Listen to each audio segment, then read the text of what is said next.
meeshaa aadaa bareedaa akkana fakkaatu kana namoonni bitachuu barbaadan lakkoofsa bilbilaa duwwaa 972 duwwaa 25 irraa kiiloo jedha keessi isaa akkana fakkaata maashinaan hojjetame asumaan subscribe like share gochuu hin irraanfatina sin jira adaraa keessaan like share gochuudhaan na jajjabeessaa uummata jaalalaa uummata kabajaa isin jaaladhaan akka eegamu gara zulaa maasha dhuftanii hello jechuu qofa. Assalamu alaikum wa rahmatullahi wa barakatuh. Ashamarka kun jaalatanii tafi kabajaa zura zura kusittaayte nagaa fi kabajaa keenya siraatichaa har'aa kinoo sinqee qabadee dhufe maalaka jettan irraa hin beeku ani garuu meeshaa isinitti mul'isuuf dhufe haadha sinqee ta'ee jira jechuudha maashaallah sinqee kana bareechuutan qabadee isinii dhufee jira akkasuma immoo meeshaan kun meeshaa aadaa obboleettii teenaatu jechuudha isinii loo barbaadan nama hiriyoota isinii loo ajajachuu dandeettanii dirqama meeshaa baay'ee kina buutu ajajachuu hin qabdan jechuudha akkuma barbaadanii meeshaa maga barbaadanii akka mariitti isinii erguutillee qopheeffachuu dandeettanii sinqeen kun namni hin beekne yoo jiraate namni hin beekne jira yaaduu inni sun sinqee jedhama sinqeen kun akka aadaa oromootti isii beekamtuudha jechuudha dubartiin takka manaa bahuuf sinqee tana qabaachuu qabdi kana caalaa badhisee isinitti hin beeku waan ta'eef asumaan gara meeshaan keessaa meeshaan kun meeshaa aadaa Arsiiti meeshaa aadaa Arsii ta'ee diizaayiniin isaatu diizaayiniin callee asirraa kana jechuudha diizaayinii baay'eetu jira obboleettiin teenya diizaayinii kana waan filatteef diizaayinii kana hojjedheef jira jechuudha shiingaadhaan jechuudha shiingaa namni beekne hin jira shiingaadhaan shiingaa jechuun simaagoo jechuudha isin ka barbaadan jechuu dandeettanii bareeduma yoo barbaadan kirriidhaan irra bareeda kanaanin homa takka iyyuu waan cabsaa qabu hin qabu maashaallah baay'ee bareeda jechuudha qorii kana namni argee ka shiingaaf hin jedhu ka kirrii fakkaata baay'ee bareeda jechuudha dhugaa baay'ee bareeda hedduu bareeda jechuudha keessi isii bannee wajjumaan laalla jechuudha keessi isaa akkam akka jiru wajjumaan bannee laalla duubni isaa akkuma isin argitan kana bareedee jira maashaallah baay'ee bareeda keessa isaa bannee walumaan laallaa isinitti mul'isa isiniin jedha namoonni ajajachuu barbaadan gara keenya koottati ajajadhaa isiniin jedha qorii aadaa Arsiiti yoo barbaadan qorii xiqqaa fi guddaan illee ajajachuu dandeettanii maashaallah keessi illee baay'ee bareeda jechuudha argitanii keessi illee akkuma isin argitan kana baay'ee bareeda jechuudha akkasuma ammoo callee hanga asiitti argitanii callee hanga asiitti nam tokko hanga asiitti hojjeta isin garuu hanga asiitti ol fiddee asiitti hanga asiitti dhooftee jechuudha maashaallah baay'ee bareeda waan ta'eef dhuftanii ajajatanii hojjechiifachuu hin dandeettanii namni baay'een callee meeshaa aadaa kana gabarraa nuumbitiin namni baay'een bitanii jirtanii ajajaan kinoo akkanatti bareechifnee isin hojjechiifna jechuudha maashaallah meeshaa bareedaa hojjette waan ta'eef akkasuma meeshaa aadaa qofaa miti uffata aadaallee uffata babbareedaa isinii mul'isa jechuudha uffata babbareedaa erga viidiyoo kana waraabee isin geesse booda uffata babbareedaa isin mul'isa uffata babbareedaallee yoo barbaadan ajajachuu hin dandeettanii isiniif hojjetama jechuudha wanta akka qamisii akkasuma uffata dhiiraatii fi uffata dubartiirraallee diizaayinii isin diizaayinii barbaadan dirqama diizaayinii as keessatti isin mul'isa kana qofaan osoo hin taane isin diizaayinii isin barbaadanii fi diizaayinii isinitti toleen jechuudha akka mircaa keessanitti jechuudha akka isin jaallattanitti diizaayinii uffata uffattanii arguun amanuudha jedhanii hordoftoota kiyyaa argaa jirtanii calleen isaa sirri dhedheeratee yoo lafa gadi hin gahini meeshaan hin bareedu waan ta'eef akkana lafa gaggeessine akkasuma immoo qoriillee hidha isaa ol geessine hojjechiisne jechuudha ajajaan hojjechiifamuun akkana bareeda waan ta'eef isiniif hojjechiifna kan nama lamaati jechuudha obboleeyyan lamaati jechuudha maashaallah baay'ee bareeda yoo barbaadan isinillee jechuu dandeettan isin jedha booda irratti sargiin wanti garaagaraa waan baay'atuuf jecha gatiin isaa hin dabala argitanii keessi isaallee maashaallah muka maashinaan hojjetamu sanii maashaallah keessi isaallee baay'ee bareeda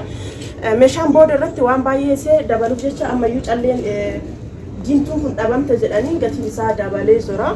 booda irratti kana caalaa waan isinitti dabaluuf jecha daftanii osoo ajajattanii hojjechiifattanii irra bareeda jechuudha akkuma filannoo keessaniitii fi akkuma aadaa meeshaa aadaa jaalattan isiniin jechuudha aadaa Jimmaa ta'uu aadaa Arsii haa ta'u akkasuma abbaa gadaa haa ta'u ka barbaadaniin ajajachuu hin dandeettan isiniin jedha akkana fakkaata meeshaan aadaa Arsii akkana fakkaata jechuudha maashaallah baay'ee bareeda qorii xiqqoo fi guddoollee qabaachuu qabdanii maaliif na qorii guddoo gabichaa gaafa hojjechiifattanii dhadhaadhaan yoo dhadhaatti godhuu qabdanii amma fakkeenyaaf kana dhadhaallee osoo gootanii fira keessanii fi waan akka obboleeyyanii haadha keessanii nama garaa rahima keessanii argitanii nama keessaan ta'uu fi qabdanitti dhadhaa kana godhuu dandeettanii inni tun guddoodha gaafa ammoo bakka biraa bakka nama garaa keessan hin taane isinitti hin dhiyaanne san nama sirriitti yoo hin jenneef saniif bira dhaquu barbaadan ammoo isin kun isin jalaa guddaatti xiqqoo kanarra ragaa jettanii osoo gootanii irra bareeda yookiin cukkoo yookiin ammoo maal jedhama micciirraa jechuudha afaan beekuun afaan lamaan beeka cukkoo fi micciirraan beeka isallee yoo barbaadan inni kun inni sun kanaan ta'uu danda'a garuu dhadhaadhaaf isin jalaa guddata waan ta'eef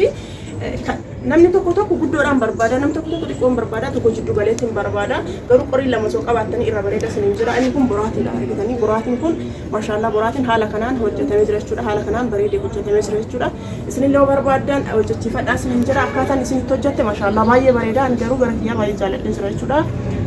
durallee sumatti hojjechiisaa waan ta'eef sirriitti hojjechi maashaallah bareechiftee hojjette jechuudha nam tokko gatii karaa karaatee waan bareedaa hojjetaa nama akkasii meeshaan isii baay'ee bareedaa cabsaa hin qabu siniin jira akkasuma ammoo uffata illee isii firaallee namni biyya keessa jirtanillee kan biyya keessa hin jirrellee yoo uffata barbaadan uffata aadaa isin hojjannee akkasuma ammoo maliktiillee namni biyya keessa illee jiraatan maliktiillee isin eeguu dandeenya jechuudha warroonni biyya alaa jirtan akkuma meeshaa kaawwanii walitti daballee maatii keessan bira isin geessuu dandeenya maliktiillee isin geessuu dandeenya biyya murteetanuu jiraadha biyya keessa illee jiraadha biyya alaallee jiraadha isiniif geessuu dandeessan isiniin jira inni biraa xunxoodha xunxoo kana namni hedduun aynatuma fedhee fi akkuma fedhe ofiitti tajaajila jechuudha namni hunduu akkuma namni amalli namaa garaagaraa fedhiin nama hundaatu tokko miti garaagaraa obboleeyyan ta'een meeshaa aadaa kanarratti xunxoo kana banaadhaan kan qoraasumaatiin ajajatan jechuudha isin kan barbaadanii ajajachuu dandeettanii kan qoraasumaatiin ajajatte isin aanan yoo itti hin naqatin garuuyyuu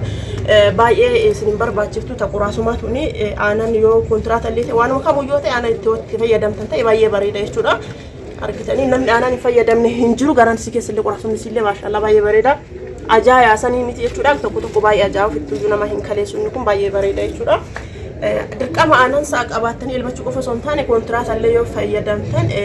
ganama hoo isii kanatti naqattan maashaallah baay'ee bareedduudha jechuudha aananuma bunaayyuu qoraastanii waan guddaanii miti waanuma xiqqoodhaan qoraastanii yeroo aanan fudhattan san yoo itti naqattan maashaallah baay'ee bareeda bunni keessan illee mi'aawuu danda'a haala garaan illee fayyadamuu dandeettanii fakkeenyaaf ganama fudhattanii guyyaafillee wasitti naqxanii osoo isin jalaa hin canin haala gaariidhaan bareedee isiniif turuu danda'a waan ta'eef qoriin qoraasu maannu sabareen qoraasumaa kun baay'ee bareeda jechuudha ka barbaadan cufaanillee fayyadamuu hin dandeettan isiniin jedha ka barbaadan ammoo ka qoraasumaatiin fayyadamuu dandeettanii maashaallah baay'ee bareeda akka bareedee isinii dhiyaattee jirtu jechuudha akkasuma immoo mooqaan isaallee kinootii mooqaalleen haala kanaan isinii bareedee isinii dhiyaatee jira jechuudha maashaallah baay'ee bareedaa xunxoollee boraatiillee wanti guutuu isaa jechuudha tun